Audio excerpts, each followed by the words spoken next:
how do you recommend that leaders actually implement something, take some actions on cultivating this love so that they see the results that they're looking for? What should they be doing? Yeah, there are literally, and by the way, literally is a word I use literally, thousands of ways to operationalize love, to put it into practice. So here's what I recommend to people. So in the book, I give tons of examples, lots of stories of individuals and companies that are doing all kinds of things with these ideas. And what I've found over the years is if I ask people to pose the right questions, they'll come up, and then supplement it with lots of examples, they'll come up with their own ideas that will make sense to them versus a whole laundry list of things. So here's the starting place. First of all, I believe it's about making this conscious intention, right? We are going to cultivate love in this place. And it starts here.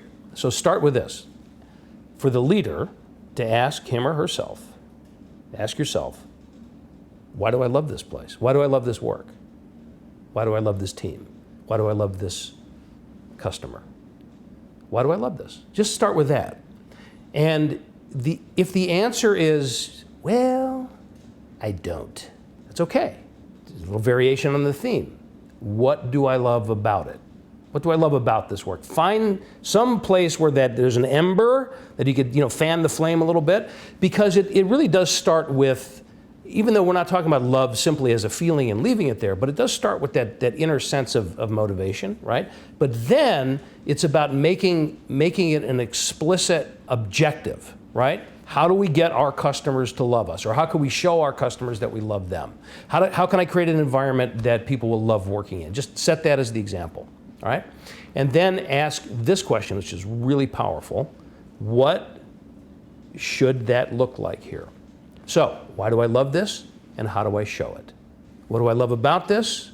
What could I do differently to get closer to that ideal? And if you really address that question from a practical standpoint, there is no end to the ideas that you can come up with, individually and organizationally. For example, there's a lot of people that have, now I've never done this personally, but a lot of people once upon a time would deliver pizzas to make extra money when they were in school or whatever. And I guarantee you the very few of those people, when they're driving around delivering pizzas, were saying to themselves, I love this work so much and I'm going to do it for the rest of my life, right?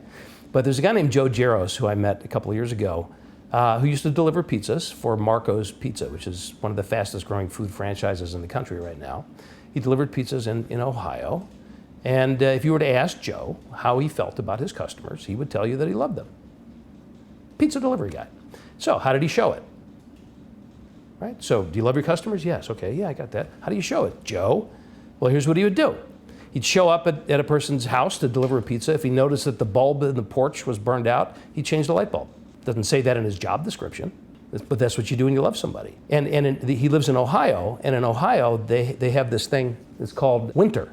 And so you get snow, right? So if he'd show up at a customer's house and the walk was snowed over, he'd shovel the walk. He'd carry a shovel in his car, shovel the walk, deliver the pizza, change the light bulb, deliver the pizza. And pretty soon what started to happen was the customers would call Marco's and order a pizza and also order Joe.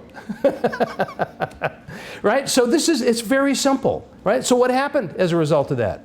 Well, the owner of that store, the franchise owner of that store that Joe worked for, was so impressed with Joe and the impact that he was having, is he made him a partner in that store.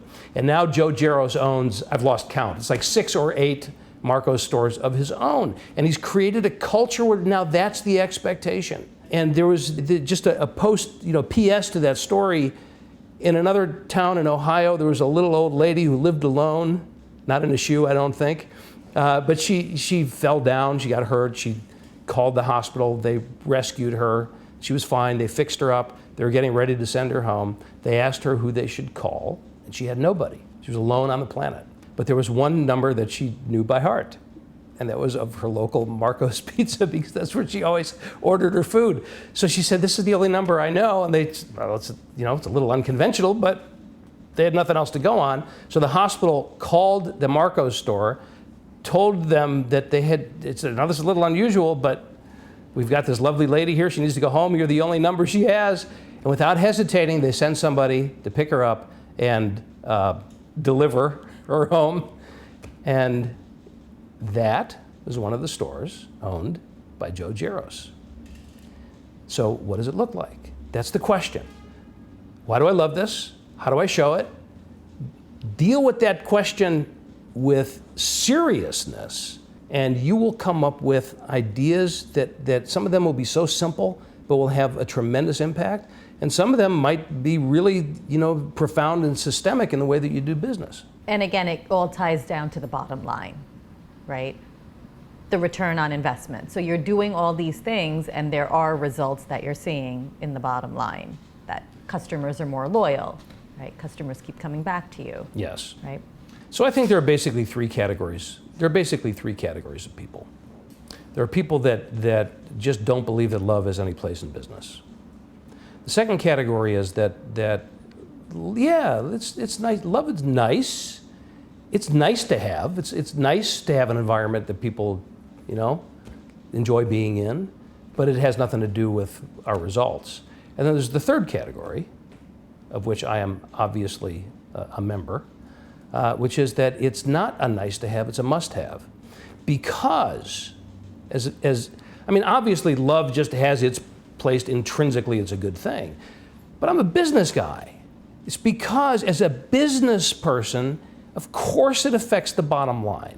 When you have the kind of relationship with your customers, they love doing business with you, how does that not affect your bottom line?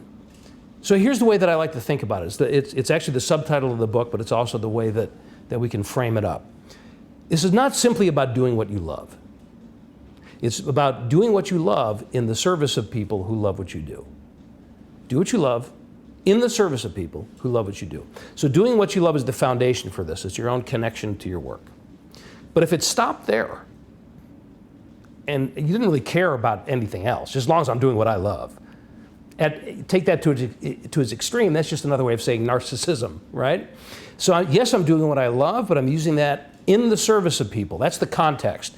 That's the moral and the ethical context, but it's also the business context, right? So I'm doing what I love to serve you, my customer, serve you, my employees, my colleagues, whatever.